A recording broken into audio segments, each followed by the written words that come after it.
Bu arkadaş da tahrip uzmanı. Adı Feyzullah. Eğitmenleriyle konuştum. Biraz ana kuzusuymuş ama son dönemde çıkan en iyi askerlerden biriymiş diyorlar. Ana kuzusu mu?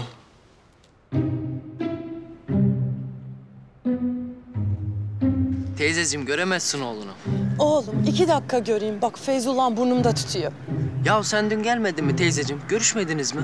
Ya görüştük de ana yüreği işte bir gün görmeyince özlüyor. Teyzeciğim burası öyle senin bildiğin askeriye değil. Burası bambaşka bir yer. Hay Allah. Ya bari şu kıymalı böreği verseydin ha. Vallahi bak Feyzom kıymalı böreği çok sever. Tamam teyze ver bana. Oğlum iyi değil mi? Canını falan yakmıyorlardır. Yok teyzeciğim prens gibi bakıyorlar. Merak etme. Oh iyi çok şükür.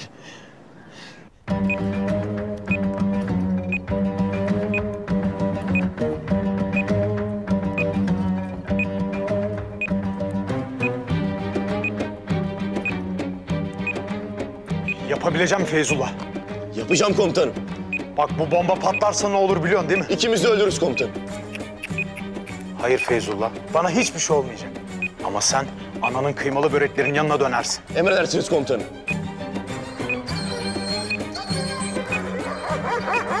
Hadi Feyzullah. Saniyeler azalıyor. Bak şimdi bunun gibi yüzlerce kilosunu yükledim bir arabaya. Az ilerisi konser çıkışı. Kızlı, erkekli gençler. Kalabalık. Az sonra patlayacak.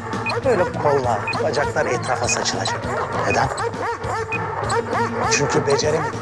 Bomba patladı Feyzullah. Zamanında durduramadın. Olmaz mı olur öyle? Hadi Feyzullah, hadi. Gözlerim kararıyor komutanım. Yarım saattir baş aşağı duruyorum. Ne yapacaktın? Bir de sana kuşlu yatak mı serecektik? Hadi Feyzullah. 7, 6 Feyzullah, 5 Feyzullah, 4.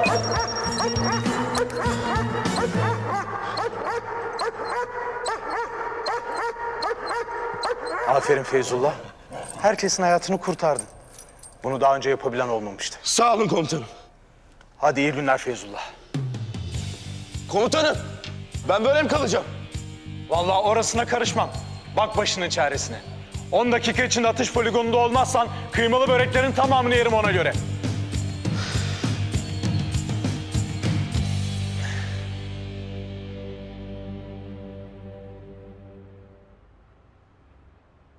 Son olarak Geveze diye anılan bir arkadaş var. Üsteğmen Zafer Yaman. Geveze mi? Neden geveze? Çok mu konuşuyor? Tam olarak öyle değil komutanım.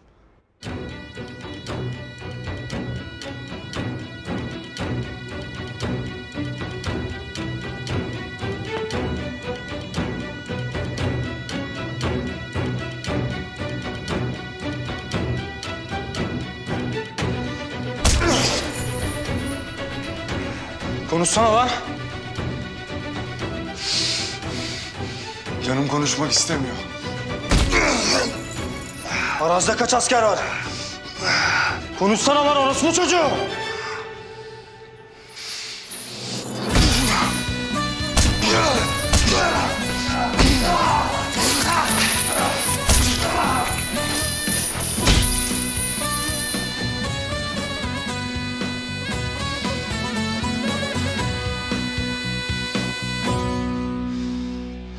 Şu anda görevde ama ondan daha iyisini bulamayız. Yakında dönecek. Tim komutan yardımcısı olabilir. Tamam. Kurmay başkanımla konuşup hepsi için talepte bulunalım. Emredersiniz komutanım.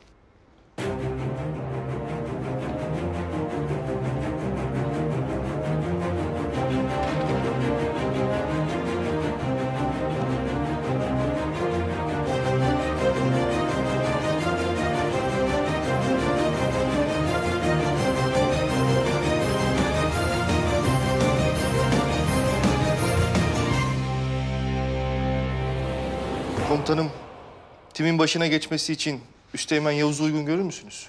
Bu görevi en iyi o üstlenir. Olmaz. O şu an böyle bir sorumluluğu alabilecek durumda değil.